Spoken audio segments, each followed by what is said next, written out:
and welcome to a new series of Mock the Week. I'm Dara Breen. Joining me this week are Andy Parsons, Diane Morgan and Russell Howard, Chris Addison, Hugh Dennis and Milton Jones.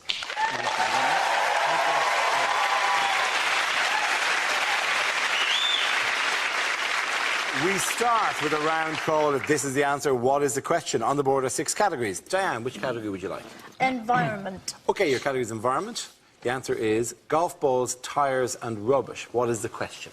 Is it the things that Fergie tried to pawn to pay her rent? Is it what does John Terry put under his duvet to make his wife think that he's actually in bed? Is it what is Heston Blumenthal going to make a pudding from next? Is it what are this summer's additional toppings at Domino's? What 3 are the gold, silver and bronze prizes at the Tramp Olympics? Is it a description of the bouquet in Lidl's own wine? I'm getting tyres. I'm getting tyres. Are they burning tyres? No, not yet. What was in the worst Kinder Egg ever? What would your topics of conversation be if your dinner guests were Tiger Woods, Lewis Hamilton and Uncle Bulgaria? Is it what does Nick Clegg have new responsibility for in the new government?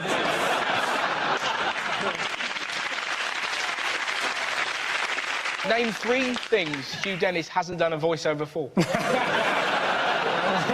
Let me just say this to you. Continental. Is it what does Optimus Prime ejaculate?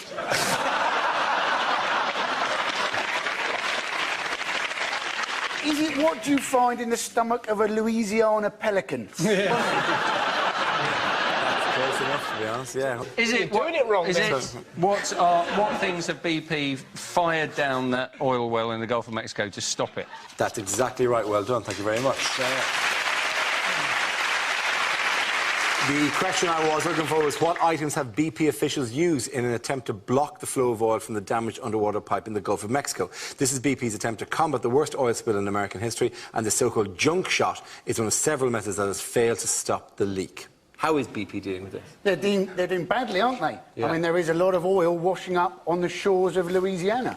But I suppose, you know, it is a complete reversal of the normal state of affairs. This time, the oil is, in fact, invading America.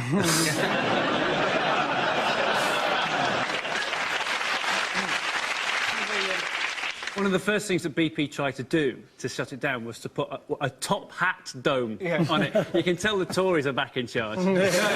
Top hat, I think, and if that doesn't work, then a deer stalker in the front of a Bentley.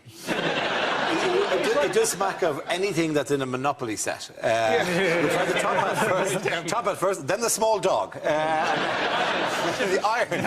It's like they left all sorts of stuff down there. It wasn't just golf balls and tyres. I think they used human hair. Yep. It was human hair. That would work, yeah. Soap. It was like the chairman of BP had looked into his bathroom basin and gone, well, that's pretty well clogged up. Why don't we give that again? It's like they're reading from, like, an old wives' tale to try and fix it, isn't it? Oil leak in the sea, use a tyre or 3. Horrendous pollution, golf balls a solution. Pipe's got a hole, use a stale sausage roll. Can't they just heat the oil up so that when it spews out into the ocean, it just instantly turns into batter? and they can just snap it off and sell it to Scotland. Simply just add vinegar, then you have a seafood salad. And then you can mop it up with some delightful bread. Yeah, that's all you need. Just run some bread along the Louisiana coast to take the last of the oil, the delicious oil up. Yeah, it does actually look like salad. Yeah, looks horrible, but also, delicious. Balsamic. That's where Tesco's get their finest range. It's ridiculous, though, because we have the technology to solve it. We should let Aggie and What's-Her-Face do it. Yeah. How clean is your ocean? And the thing is, it takes them no time at all. Everything I've seen them clean only takes them half an hour. I'll tell you what would soak up the oil is lots and lots and lots of seabirds. In fact, there was a piece on the BBC website about the golf balls and tyres, and it was just horrendous. They've used 40,000 this, and it's covered 2,000 square miles, and it's just horrendous, and Barack Obama's kicking ass. And then right at the very end it says, the first 2 oil birds rescued have been cleaned. It's not all all bad news. 2 birds are now slightly better than they were a week ago. And the best news is, we're due to be released back into the wild later today. There you go, fly away, not there! Oh,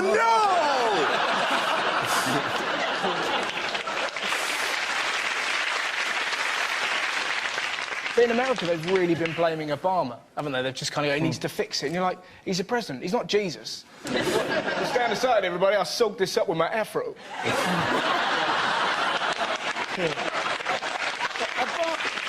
Obama got in trouble because he called it British Petroleum, right?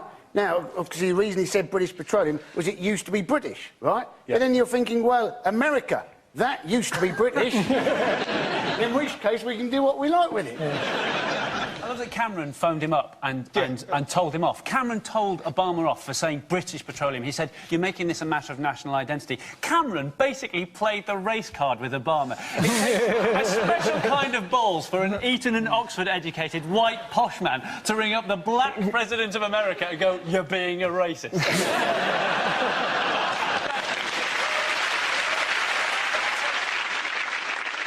How much would you love to have heard that phone call? Because he clearly didn't bollock Obama. He clearly, like, oh, I've got to call Barack Obama. It would have been like me, age 12, ringing up Jet from Gladiators. I'd have been like, I'm going to do it. You're really good with a bugle stick. That must be a bad moment when Cameron comes home and sees the post-it on his fridge, ring Obama. Yeah. And you know, it would have been like, you know, some white middle-class kid trying to score drugs. They're like, hi, Obama. What's up? I'm just chillaxing, listening to Motown, that sort of shit. Can you stop dissing BP? And just Obama, listen, Cameron, cut the bullshit. Fix it. I'ma kick your scrawny ass till Wednesday. Went pretty well. But Cameron seems to be able to have a conversation with himself. Do we need higher taxes? Yes, we do. Are we going to have a free and fair debate about that? Yes, we are. Is this that debate? Yes, it is. In other news, what's going on here? This is the new Sugar Babes lineup. They're promising to be rocking. Everyone can be in the Sugar Babes now, can't you? Are these claimed to? That's a Labour leadership contest. It is. And that's Diane Abbott saying, OK, final guess, is that one Ed? Wouldn't that be great if Diane Abbott was going, Ed, Dave, they all look the same to me? It looks like Diane saying, if you were a fruit, what fruit would you be and why? And that question goes to brother number 2. Or is she saying, hey, doesn't he really look like Bert from Bert and Ernie in Sesame Street? Or is she saying, no, I'm not the woman from the #1 detective agency? Is it, Diane realises she's going to be the meat in a Miliband sandwich? I'll be the first black woman to lead a British political party since Margaret Thatcher blacked up and went to the costume ball as Robert Mugabe. And then came back with most of his policies and enacted them. Yeah. It is nice to see the 2 Miliband brothers up there, though, isn't it? You know, they're saying that Ed is, in fact, the more normal of the 2 brothers, but that's a bit like saying that Reggie was the kinder of the Cray twins. I did some quick research on the Milibands, and apparently they've both got over 100 legs.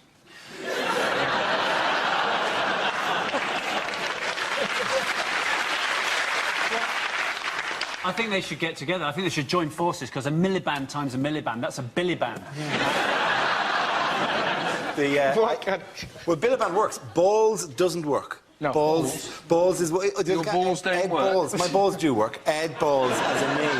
Like we've just recovered from, as comedians, from 8 years of a man called Bush in one political office. I mean, it just doesn't... It's just having Prime Minister Balls just, you know... I'm sorry. But I think the Sun would love Balls to be the Prime Minister. They'd be loving the headlines they could come up with. Hitting the balls up, trying to photograph him in a large farm next to a massive rooster. You can see that massive cock and balls. They would absolutely adore it. A massive rooster. They couldn't just bring the rooster closer. They couldn't just use it like perspective trick. Or go, just hold the rooster in your hand and put headballs there. That'll work. We got another one shot. Also, just the idea of this crazy scientist make the rooster bigger, then we make the call. We make I think like, Ed shouldn't worry if David does get the leadership, because, you know, after a few months, his mum will go, "Oh, David, give Ed a go, don't be mean." But also, you couldn't really run against your brother and not... Like, if you were losing, you'd pull out a family secret, wouldn't you? Straight away, like, yeah, well, at least I didn't shit myself at Wookie Hole. At the end of that round, the points go to Russell, Diane and Andy!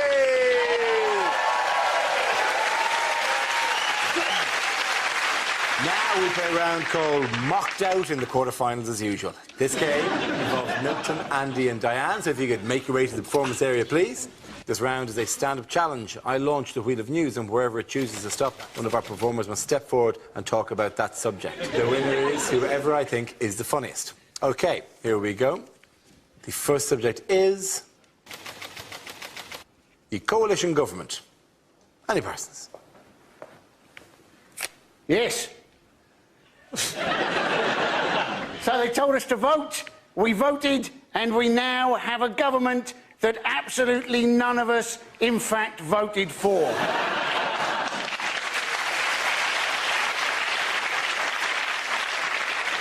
Yes, we managed to get rid of brown, but we now have some mixture of blue and yellow, so it appears we've got brown all over again. And you may have seen we had Richard Littlejohn in the Daily Mail describing the new coalition as like the film Brokeback Mountain because it involved two men working closely together. I would like to describe Richard Littlejohn as like the film The Shining. A dangerous psychopath sat at a typewriter, going demented, typing the same crap over and over again. Thank you very much, Andy Parson. OK, let's spin the wheel again. The subject is accents. Who wants to come in on that? Diane. Apparently, they're going to start using more regional accents on things like computers and answer machines, you know, because people are getting bored with the usual American or posh-sounding voices on things, and they want some alternatives. And I was trying to think what else you could have, and then I thought, imagine someone's trying to force the door on one of those talking cars, and instead of it going, "Stop, move away from the car, this car is alarmed," instead of that, you get, "Oi, get off, you'll break it." See, I think they should get an old woman to do the tube stops on the London Underground. "This is Callie Edgewood. I'm 87. This is Hanger Lane. I used to have a friend who lived in Hanger Lane. She's dead now."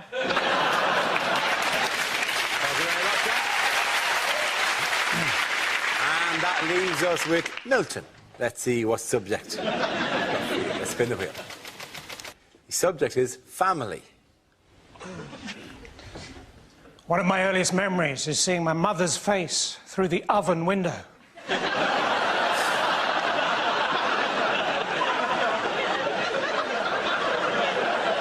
As we played hide and seek, and she said, "You're getting warmer."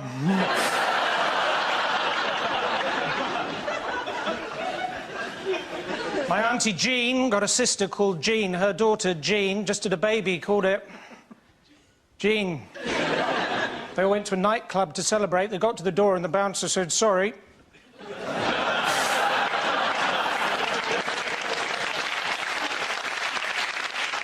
"You're all wearing trainers."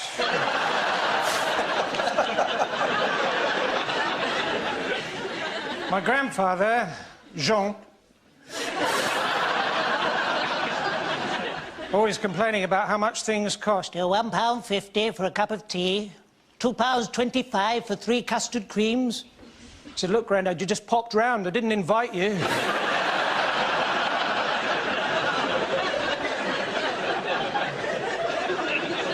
My other grandfather, he was always going on about how in the old days people could leave their back doors open, which is probably why his submarine sank.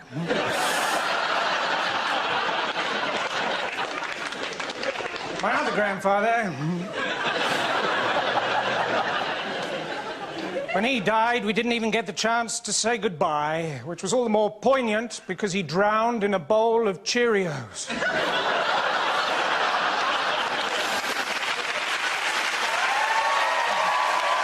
the end of that round, the points go to Milton Jones! Yes. The next round is called Headliners. Here's a picture of the England football team before their first World Cup match. What does EDOG stand for? It's actually all the things keeping Ledley King together. Elastic bands, duct tape, oil and glue. Should it be read in a German accent? And is it actually England dreadful? Oh, goody. Are they all looking at Peter Crouch going, either dinosaur or giraffe?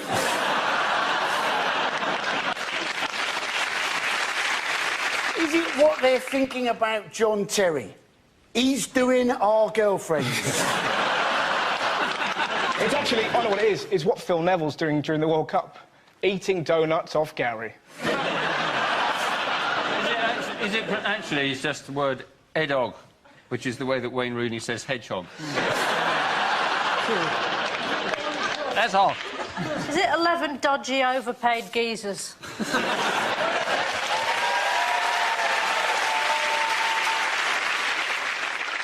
Is it a Sun headline? England done 1 goal.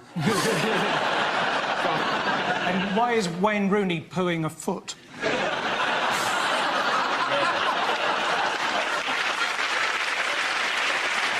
Have they got the number of times they've been unfaithful on the front of their shirts? Is it England's draw opening game? It is indeed. Well done, Chris Addison. Congratulations. The answer I was looking for was England draw opening game. England made a stuttering start to the World Cup in South Africa. They drew their opening game with the USA after a massive goalkeeping error by Robert Green. Do we all enjoy it? Well, you have to feel sorry. Seems like we're too loud in Irish accent. Do we all enjoy it? Yeah, but you have to feel sorry for Robert Green. Apparently he went into the dressing room and put his head in his hands and dropped it. Do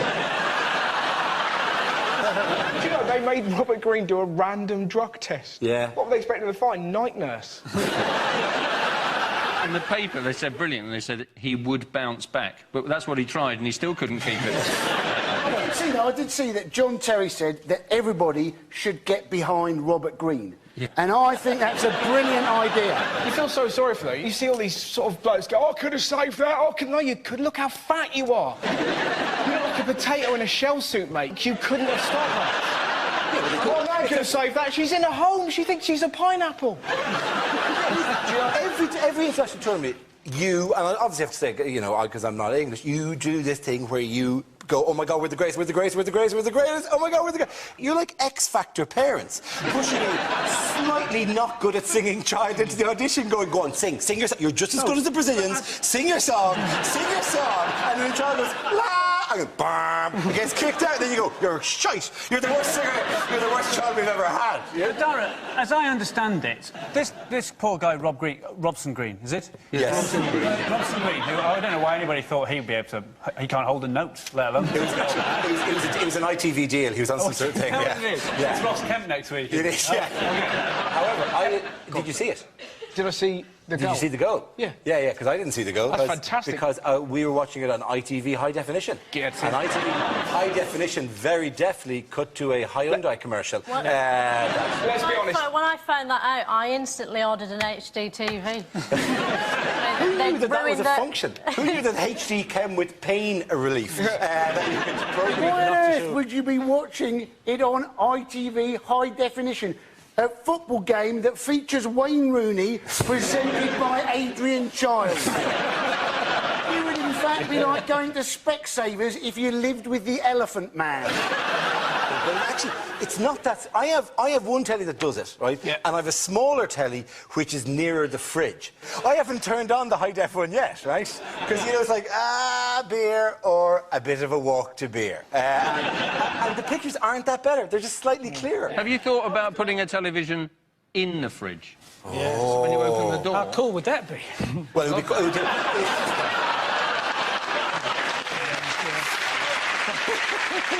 I was delighted, though, because most people who own... You exception, Dara, but most people who own HD telly are just bores. You know, it's amazing, high def, can see everything, man, can see everything. The only way it could have been better for me, instead of the Hyundai advert, it's just that bloke going, go compare. You just had people there going, what? Do you know what I mean better? If it was an ad for HD telly.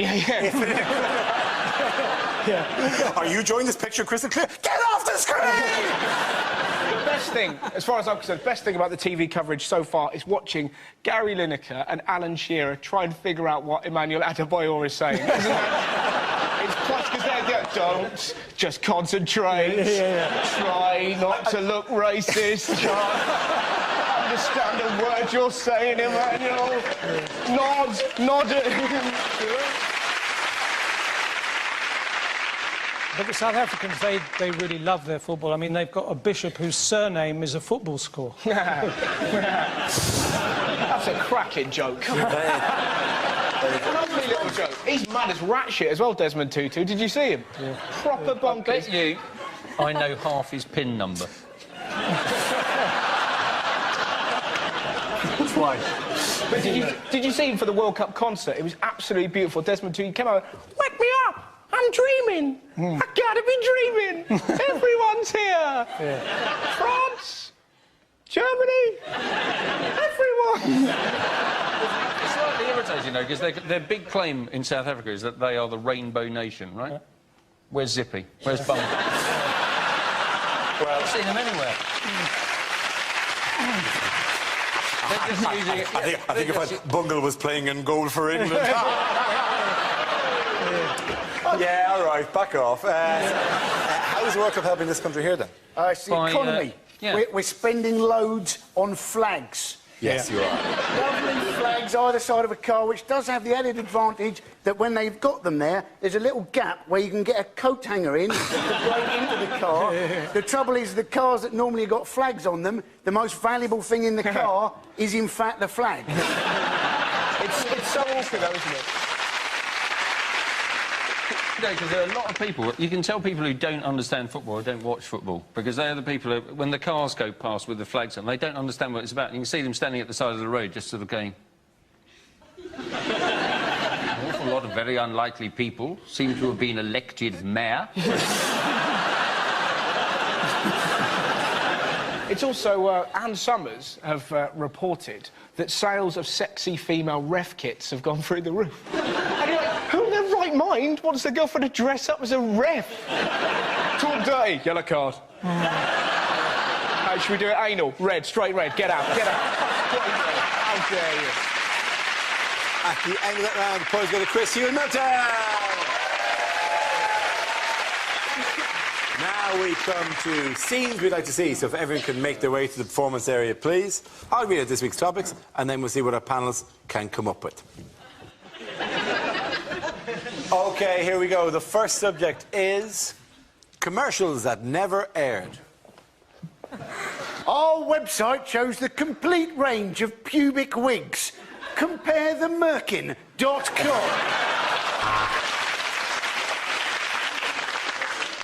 Want to dress like you've got no GCSEs? Come on down to JJB! This ad may be thoroughly misleading. The product may not work and it may burn your face off.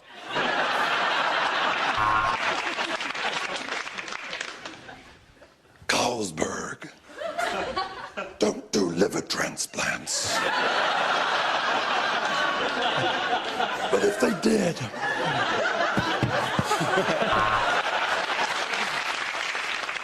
Fed up with your dull, grey hair? Get used to it. You're a squirrel.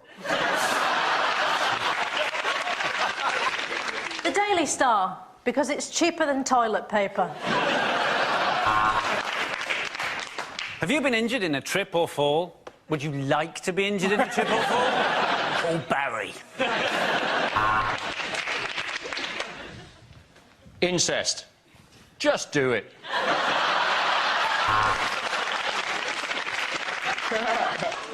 Marmite.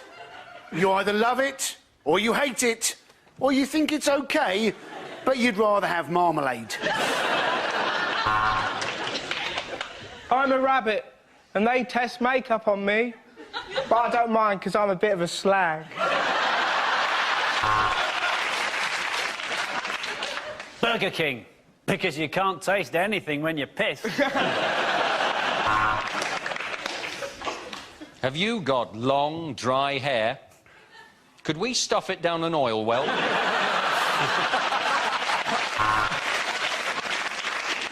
Oi, Churchill! Have you been rubbing your arse on the carpet again?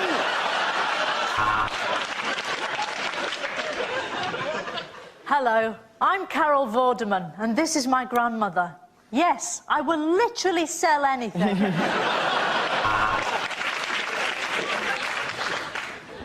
I used to drink Strongbow cider with my mate Dave, but he was killed by an arrow.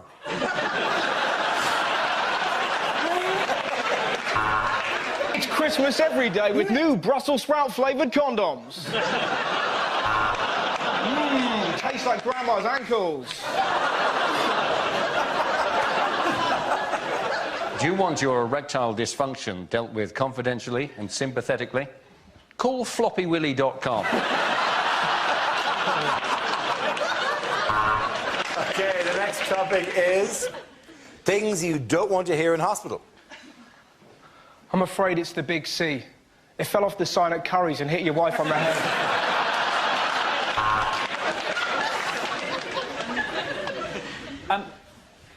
Whose penis is this? Come on, push! Push! We've got no staff and the bed needs moving! So, just checking your notes here. You're Mrs. A. Oh, I'm sorry. You've got MRSA. You have acute angina, and your tits aren't bad either.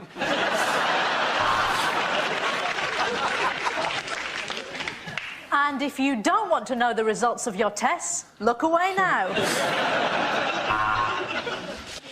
I'll tell you something funny about Dr. Thomas. In his handwriting, the words tonsils and genitals look exactly the same. We're going to put you to sleep now because you're old and it's the kindest thing to do.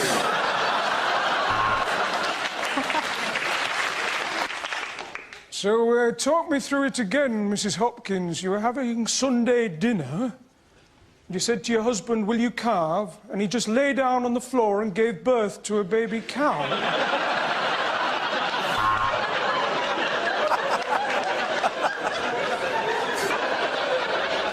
Of course it's upsetting, but, you know, Hitler only had one ball, and look how well he did. This is Hospital Radio. I'm Chris Moyles, and I'll be with you for the next 14 hours. Accept this sacrifice, almighty Satan!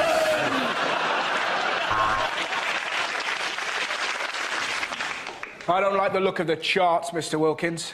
Dizzy rascal at #1. How many fingers? That's right, 2. Fuck off. Well done, very good. Win that round. The points go to Russell, Diane and Andy.